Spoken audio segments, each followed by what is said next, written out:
I, again, mentally felt like I needed to take a time out, and that's when I started Body of Work, and I started it mostly because my mum had died, almost wholly because of her eating disorder issues, which then gave her mental health issues. Yeah. And I was like, I can't be on this planet just to sell stuff. Yeah. And I needed to have that moment of feeling like I was apologizing for going back to the work that I did at the beginning, where I didn't think about how this was affecting other women. Because you don't. Because you're so... head down, looking for success. trying to succeed. And so you don't... When you're coming from a junior place, you don't get to like call the shots. No. You don't get to go, actually really famous male photographer, I really uncomfortable with her boobs out and stuff like that. Now I obviously would, and I think is great is the power that Instagram has given women is they are finally, the voices has been taken away from the male photographers, they've been taken away from the editors to be like, it's a democratic space. No matter the downside of it, there's a democracy to how women want to see themselves displayed, and there's a whole conversation about like inhaled misogyny, regurgitated misogyny, and also what I and other people are doing and going, okay, you know what, if I'm not going to be represented anywhere else, I'm going to do it. I'll represent myself. Yeah.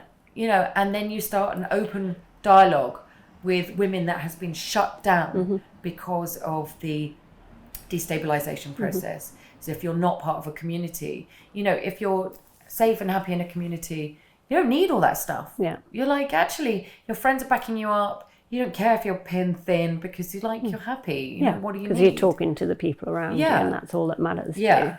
How have you found actually the reaction to your Body of Work project then? Oh, like properly amazing. I didn't know what it would be. I felt an urgency to do it, and actually the original idea came as a reaction to my role on Britain's Next Top Model, in which wasn't an easy process for me. TV is a very edited process, and I felt like I had become a caricature of a fashion bitch.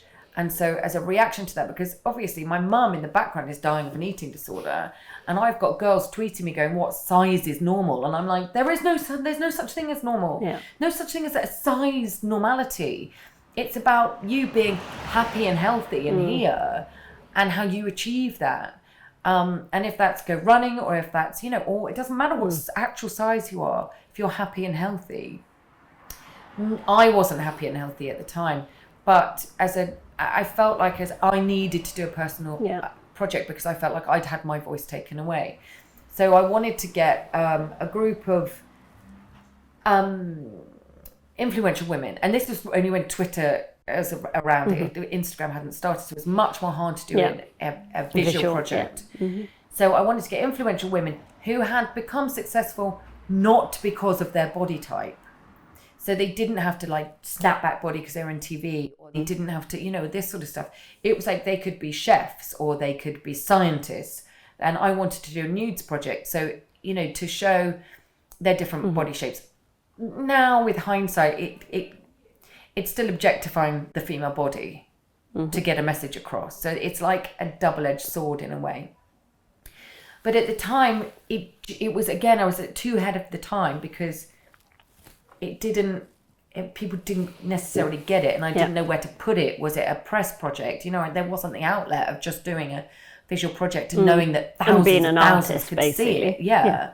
I would have to work with a gallery. I'd have to be a curator, and it just didn't fly until I felt this pressure, and I felt like I was waiting and waiting and waiting for a photographer to turn up as the structure, but not even the structure of my career. The whole kind of gaslighting of being brought up in the 80s that a Disney prince was going to turn up and save me, or just like do the stuff. And I just got to the point where I was like, nobody's going to turn up. I've got to do this myself. And I just grabbed an iPhone, my son, did a photo, and went, this is how I'm feeling. I'm feeling mental. I'm feeling like I've been on holiday. I've been in a bikini for 2 weeks. I'm incredibly lucky to be here. Why am I so unhappy? Why am I feeling so crazy? And I've never had a response like it. Just not as in validation, not as in likes, but the conversations. And people were DMing me. And it was just, and I was suddenly felt like I was speaking the right language. Yeah. Because in fashion, I'd always felt like I was speaking a different language to somebody else. I wasn't speaking fashion language. And finally, I was like, this is my tribe. These are the people that we're speaking our truths, going, I don't feel like I'm cut out for this. This is not working. This is making me unhappy. That, you know, no matter how thin or fit or rich or successful I am still unhappy. And I was like, I can't live like this. And so I just decided that I needed to talk about it. And then as I needed to put some structure into it, I decided that there needed to be like an MO, like a modus operandi. So the rules became no fashion tricks, obviously, because styling had always been my thing. So strip that away. No retouch, because I think that actually we know, and I've been involved in retouching women, you know, and you're just brutal. Oh yeah, shave that off, do this, that and the other. Oh, we'll do that in post. Yeah. And it becomes a language you don't think about. And you don't think about the effect on other people until it happens to you. So when I feel like fashion and TV had spat me out, or I'd sort of self-sabotaged because I could no longer do it, I was suddenly on the other end of it, of being like, oh, these images are making me feel, but actually they had all along.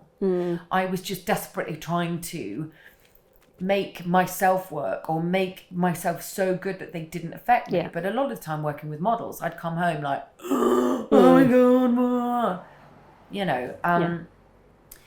So no clothes, no retouch, no diet, and no workout schedule. And these are key because I feel like now it's all like workout for your selfie, your revenge look, or your kind of like every celebrity is doing their juice fasting, or they've got their workout thing, or they're just doing their videos the whole time. You know, and at first I felt angry about those women in the public eye who were doing that relentlessly. And I was like, they're just caught up in the same like evil machine, and it's not their fault. What they need to, so instead of pointing a finger being like, oh, this woman's doing that, what I felt is I had to show everybody what I felt inside. And so doing a nude with the context that I have, so the rebellious part of it, like the provocative part, is going back and only working with photographers that I've worked with, photographers that have retouched, photographers that have done all of that stuff, and then putting myself in it, and for them to then think, see the difference. Oh, right, this still looks like my work, but that's just a kind of like average body. You know, it's not an extreme body either way. You know, and that's why I don't call myself a BOPO or body positive kind of campaigner or activist. Whilst I would love to be, I'd love to think that that's what I'm doing, but I don't want to be criticised for what size I am. You're just you, and you're a body, and you're representing how you feel. And just trying to show the tricks within high production fashion photography, because that's my remit. Of what the difference between, because, you know, many high-end celebrity photographers and retouchers, you know, this isn't a campaign of hate.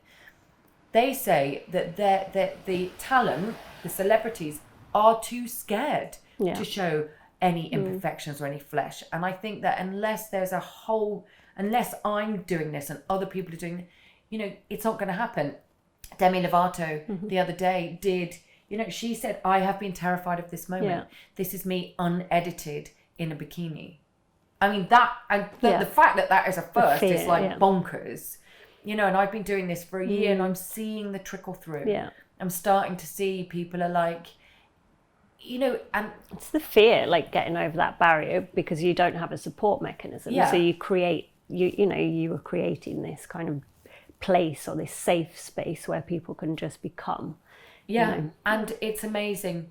The minute you face up to your biggest fear, which for a lot of people is being naked and photographed, then actually you just let stuff go. You're like, because we microanalyze our images, we microanalyze what we look like, because that is the pressure that is put on women. And so once you sort of give that up and you start to go, actually, I'm not that bad. Really? Is that bad? You know, is that terrible? And once that iron grip is let go, it's incredible how life flows a bit more